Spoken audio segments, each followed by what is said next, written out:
दोस्तों नमस्कार।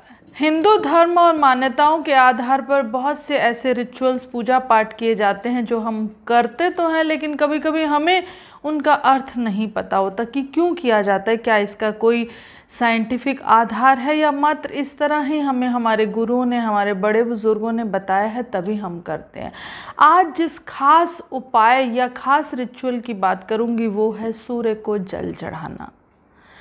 आमतौर पर हर घर में हर व्यक्ति, बहुत कम ही लोग ऐसे होंगे जिनके घर में कोई एक व्यक्ति ऐसा ना हो कि जो सूर्य को जल नहीं चढ़ाता, अगर वो हिंदू धर्म के अनुसार अपनी जीवन शैली रखता है। तो सूर्य को जल क्यों चढ़ाना चाहिए? क्या इसका कोई और भी आधार है या मात्र एक यही आधार है कि सूर्य ग्रह को प्रसन्न करने के लिए, सूर्य से जुड़ी हुई बाधाओं को दूर करने के लिए हम सूर्य को जल चढ़ाते हैं? तो क्या है इसका आधार? आज इस वीडियो में मैं गीता कोचर एक बार फिर से आपके समक्ष आई हूँ अपने YouTube चैनल के माध्यम से। दोस्तों, मेरे चैनल को लाइक सब्सक्राइब ज़रूर कीजिएगा, बेल आइकन को भी दबाइएगा और आने वाली हर वीडियो में मेरे साथ बने रहिएगा। उसके साथ साथ आप मेरे इंस्टाग्राम पर मुझे फॉलो कर सकते हैं, मेरे फेसबुक ग्रुप या पेज पर भी आप मुझे फॉलो कर सकते हैं। और आपसे एक बात कहना चाहूँगी, किसी भी तरह की कंसल्टेंसी या क्लासेस के लिए अगर आप मुझसे बात करना चाहते हैं तो मुझे व्हाट्सएप कीजिए, नंबर आपको डिस्क्रिप्शन बॉक्स में दिया जाएगा। तो दोस्तों, फटाफट वीडियो का विषय शुरू करते हैं, क्योंकि आम तौर पर हम सूर्य को जल चढ़ाते हैं और एक साइंटिफिक नियम है, रूल है, कोई भी चीज़ जब किसी वस्तु से, किसी जगह से टकराती है तो उसमें कुछ तरंगे कुछ उत्पन्न होती हैं। क्या वो तरंगे वास्तव में हमें इम्पैक्ट डालती हैं? अगर नहीं तो कैसे, और हाँ तो कैसे? दोस्तों, साइंस के आधार पर एक नियम दिया गया है, जो कि अगर आप साइंस के स्टूडेंट्स हैं तो आपने देखा होगा कि प्रिज्म में अगर वाइट लाइट को क्रॉस किया जाता है तो वो लाइट 7 रंगों में विभाजित होकर हम तक पहुंचती, यानी रेनबो बनता है। उस रेनबो के जो 7 कलर्स हैं वो वाइट लाइट में समाहित होते हैं और हमारे शरीर के, हमारे बॉडी के हर अंग का कलर कहीं ना कहीं अलग अलग होता है। जैसे कि कुछ भाग हमारे, जैसे दांत हैं, हड्डियां हैं, वो वाइट कलर की होती हैं। हमारे कुछ ऑर्गन्स जैसे हार्ट है वो पिंक रेड कलर का होता है। नर्व्स, वेन्स थोड़ी ब्लूइश टोन में होती है। इस तरह बाल ब्लैक होते हैं।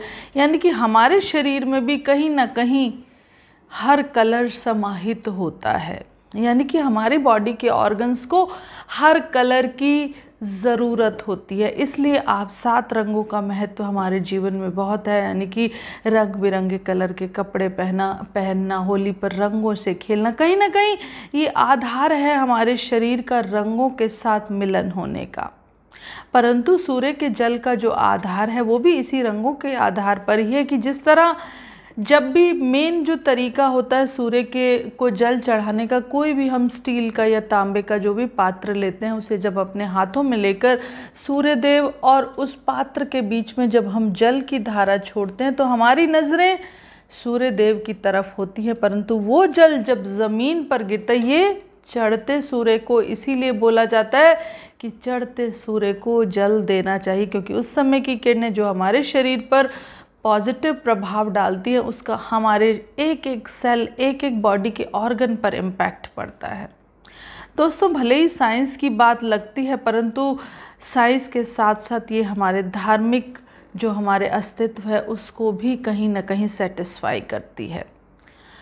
तो जब वो जल हम धरती पर डालते हैं या किसी भी गमले या कहीं भी इस तरह से डालते हैं, तो वो जल जब उस धरती से उस किरणों के माध्यम से टकराता है तो उसमें वो 7 कलर की एनर्जीज हमारे शरीर, हमारे एक एक अंग पर पड़ती है और हमारे शरीर का हर अंग उस एनर्जी से चार्ज होता है। इसलिए कोई भी चीज़ अगर हमें चार्ज करनी होती है, जैसे वाटर चार्जिंग के लिए भी अगर हम बॉटल में पानी डालते हैं कुछ रिचुअल्स के साथ, उसे भी बोला जाता है कि सनलाइट में रखो। टैरो कार्ड्स या और बहुत सारी चीज़ें सनलाइट और मूनलाइट में चार्ज की जाती हैं। तो कहीं ना कहीं उन एनर्जीज़ का इम्पैक्ट हमारे जीवन पर भी होता है। तो वो जो 7 कलर्स की लाइट हमारे शरीर पर जब पड़ती है, हमारे एक एक अंग को प्रभावित करती हैं। यानी कि सूर्य को जल चढ़ाने से हमारे बॉडी का एक एक सेल एक्टिव होता है। उसके साथ साथ सूर्य, अगर ज्योतिष की बात करूँ तो हमारी सोल है, हमारे पिता, यानी कि अगर हम सूर्य को जल चढ़ाते हैं तो इनडायरेक्टली हम अपने सोल को फीड करते हैं। हम अपने पिता के लिए ईश्वर से आशीर्वाद मांगते हैं या धन्यवाद बोलते हैं कि आपने इस संसार में हमें हमारे पिता के माध्यम से भेजा।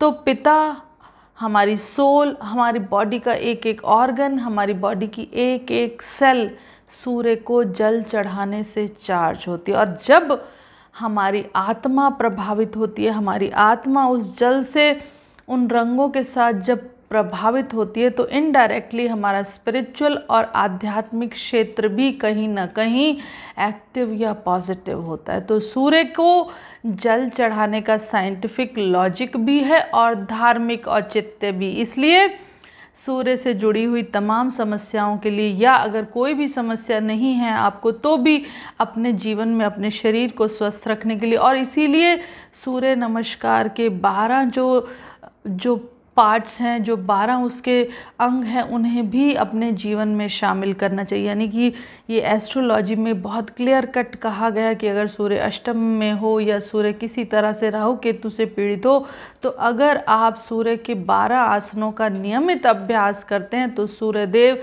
सदा प्रसन्न रहते हैं और आपको सूर्य के नकारात्मक परिणाम नहीं मिलते, क्योंकि सूर्यदेव सबसे ज़्यादा प्रसन्न होते हैं सूर्य नमस्कार और जल चढ़ाने से। तो दोस्तों, धार्मिक और आध्यात्मिक महत्व के साथ साथ साइंटिफिक लॉजिक को भी आज आपने इस वीडियो के माध्यम से जाना। उम्मीद है आपको वीडियो ज़रूर पसंद आएगी तो मेरे चैनल को लाइक, सब्सक्राइब और वीडियो को शेयर ज़रूर कीजिएगा। और आने वाली वीडियो में फिर से मिलेंगे, तब तक के लिए आपसे विदा लेती हूँ। Thank you so much. Thank you.